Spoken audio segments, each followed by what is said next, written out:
Ustazah ni jenis masa sekolah lagi suka nak tanya sesuatu hukum tu Ustazah nak tahu betul-betul. Jadi Alhamdulillah Allah Ta'ala temukan, katakanlah guru Ustazah ni memang Ustazah kata memang walaupun ada guru-guru lain yang mengajar kita mengaji dan sebagainya, tetapi yang betul-betul membuat Ustazah betul-betul faham, yang betul-betul buat Ustazah yang macam you all lihat sekarang lah, iaitu YDP Persuna, iaitu Ustaz Haji Zaidi bin Tohirin, iaitu suami Ustazah sendiri. Bagi Ustazah tak marah pun sebab diorang nak cakap apa itu dasar apa yang diorang faham. Jadi kekeliruan, akhir zaman ni memang akan berlaku kekeliruan. Ustazah tak ada apa-apa lah, Ustazah maafkan. Macam hati-hati pun Ustazah maafkan. Macam semalam bila Ustazah terangkan, jadi tak adalah mereka macam marah, melenting sangat. Jadi diorang faham.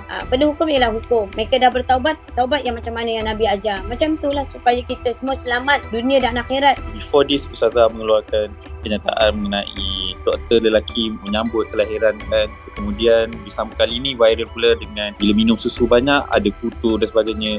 Ramai doktor-doktor yang kecam tindakan Ustazah tersebut macam tidak mengikut data dan sains. Macam ni kan Ustazah dah beritahu kepada mereka, Qul ayyuhal kafirun, dalam surah Al-Kafirun. Ustazah dah cakap, perubatan mereka moden itu perubatan kamu. Ustazah tak ada masuk campur pun cara pemikiran mereka. Perubatan cara sunnah Rasul Salam itu cara Ustazah. Jadi kenapa pula mereka nak masuk campur benda yang mereka tidak tahu? Dan Ustazah tak masuk campur urusan mereka. Lepas tu cara style Ustazah, mereka nak berubat cara sunnah Rasul Salam, lepas tu kena tinggalkan. Kalau you tengok Ustazah beritahu penjelasan, bila kita berubat cara sunnah Rasulullah SAW, ikut cara sunnah Nabi. Maknanya bila berubat cara sunnah jangan campur-campur. Ustazah tak nak. Sebab Ustazah nak buktikan benarnya Allah Ta'ala dalam surah Al-Kafirun.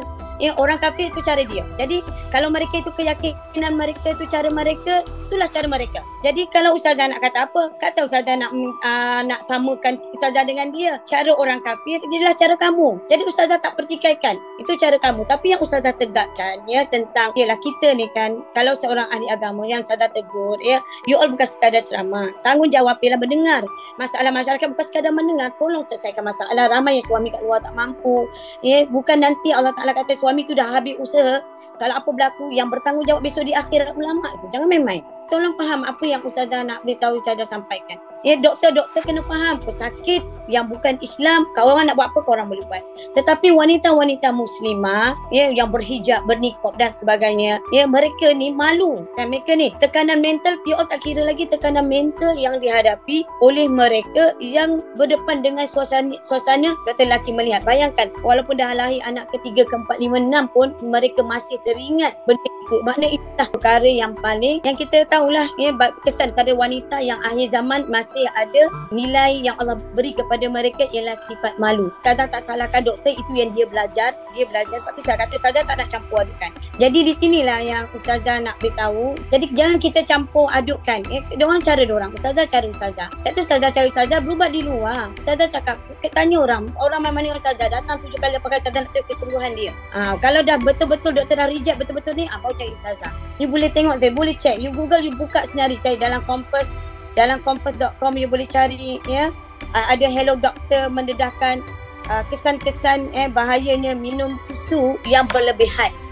Jadi benda ni sebenarnya tak pelik benda ni tak pelik sebab benda itu berlaku video tu sebenarnya masa tu kan video lama yang belajarnya sakit-sakit sunnah yang berubat dengan Ustazah.